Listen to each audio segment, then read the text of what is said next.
अस्सलामुअलैकुम। ना पूछो ज़माने से कि क्या हमारी कहानी है, के ना पूछो ज़माने से कि क्या हमारी कहानी है। हमारी पहचान तो बस यही कि हिंदुस्तानी है। वफादारी वतन से हो यही इस्लाम कहता है, कि वफादारी वतन से हो यही इस्लाम कहता है। हम दिल के हर गोशे में हिंदुस्तान रखते हैं, किसी से भीख नहीं मांगी हमने, अपने बाजुओं पर तिरंगा लहराया है।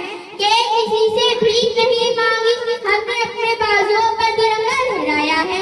और हमारी खुददारी क्या पूछोगे, कि हमारी खुददारी क्या पूछोगे।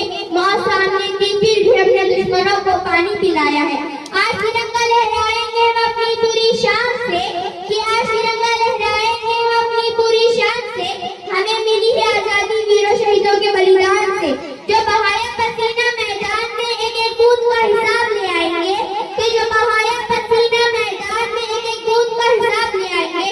ये भारत माता लाल है, यही पूरी दुनिया में तिरंगा लहराएंगे। मैं जब मर जाऊं तो मेरी अलग पहचान लिख देना, कि मैं जब मर जाऊं तो मेरी अलग पहचान लिख देना। लहू से मेरी निशानी पर हिंदुस्तान लिख देना चाहिए।